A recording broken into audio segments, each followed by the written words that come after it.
Hello po, balik na naman tayo sa Hamlilas Bamboo. Nagvi-video na naman sa ating kawayan.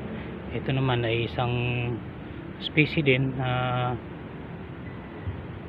na-collect ko. Ito ay from seeds. Ang tawag po nito ay Bambusa SP, long internode. SP, no? Tulad ng nasabi ko sa ibang video ko, kapag may SP, ibig sabihin yan po ay ang species na po ito ay wala pa pong specific name, hindi pa po specified siya.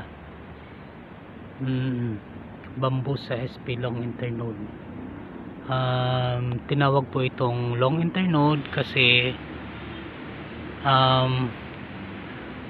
malalayo po ang mga nodes nito, may distansya po.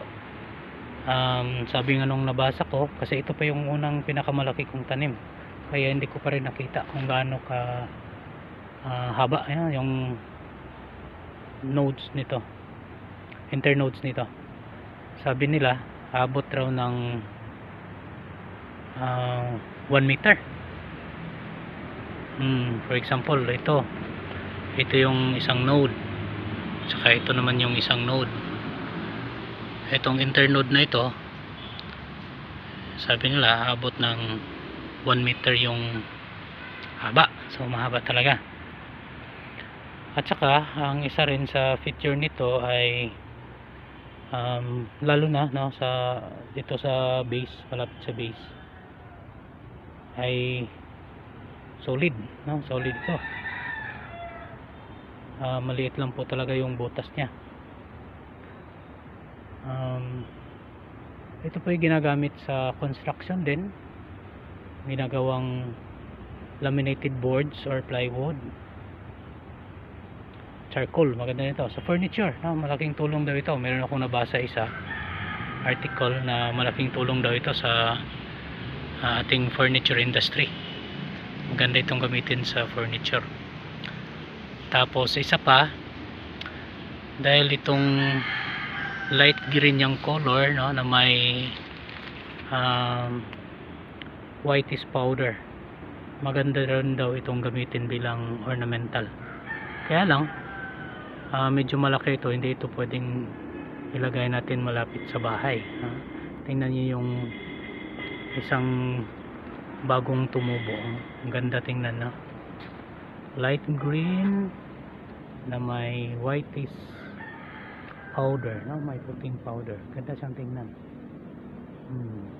Yan, ganda siyang tingnan. So isa sa mga gamit nito ay ornamental. Ang seeds nito nabili ko sa China din noong May 2020, kasama nung iba kong mga seeds na nabili.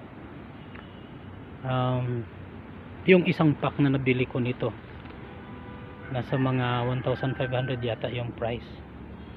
Tsaka yung laman ay more than 1,000 din na seeds. Grabe.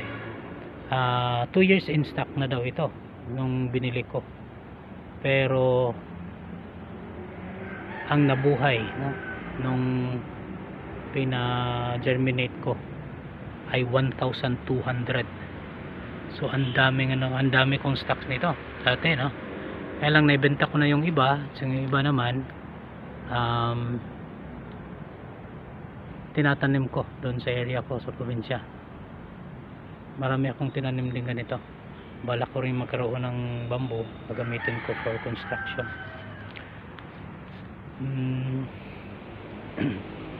So ganito pa, sabi nila yung may nabasa ako na straight daw ito. Sa bagay, maliit pa naman ito. Siguro kapag abot ito ng mga ilang taon, kapag malalaking poles na, maasa din ako na makakita ng straight poles. Kapag ganitong makapal, siguro ganda nitong gamitin, gawin natin kapag gagawa tayo ng sticks. Marami tayong pwedeng gawin kasi makapal ito. Pakita ko sa inyo, meron akong pinutol kanina habang nilinis ko ito. Tingnan nyo itong puno nito. halos wala talagang butas, no? Tingnan niyo, yan, solid talaga. Yan. At yung naputol ko naman, papakita ko. Ito.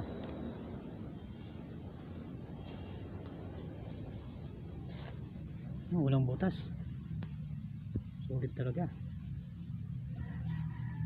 Ito yung branches, sinubukan ko. Tingnan din kung mayroong butas. Mayroong maliit na butas lang. Ito. Yung mga branches na ito. Ayan. At saka itong isa, subukan kong, gusto kong tingnan kung ano naman yung sa bandang dulo. Ito. Maliit lang din ang butas. Oh, di ba?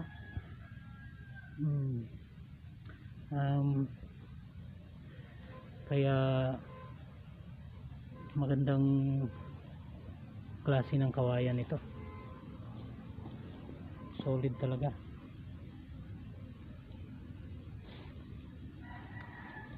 Ito. Balik tayo dito. So ito yung Bambusa SP long internode. Meron pang isang klase ng long internode din na tanim ko. Yun naman ay Bambusa tulda, long internode din. Yun ay makapal din talaga na yung cam wall niya from the base, kahit na siguro doon sa dulo. Hindi ko pa rin nasubukang magputol noon. Meron akong tanim mga 4 years na siguro. Kapag magkaroon ng oras, yung nandun sa farm ko sa probinsya, magputol ako tsaka tingnan ko doon sa dulo.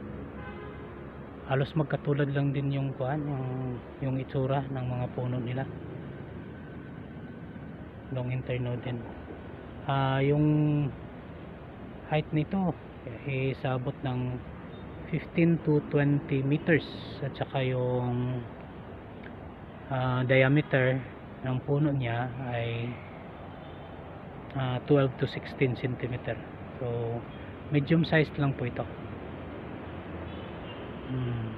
Hindi talaga katulad nung Dendrocalamus asper, nung iron bamboo na talagang mga malalaki sila. So ito po, Bambusa long internode.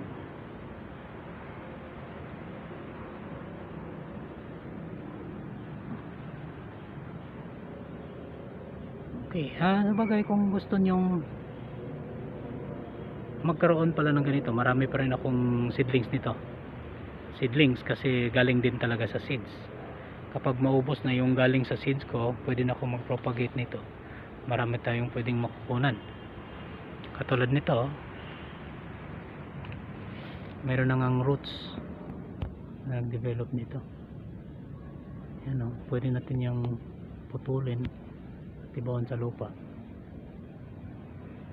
Ito, yan, may roots na sila. Yan. Sige po, sana may natutunan din po kayong bago dito sa video ko ngayon.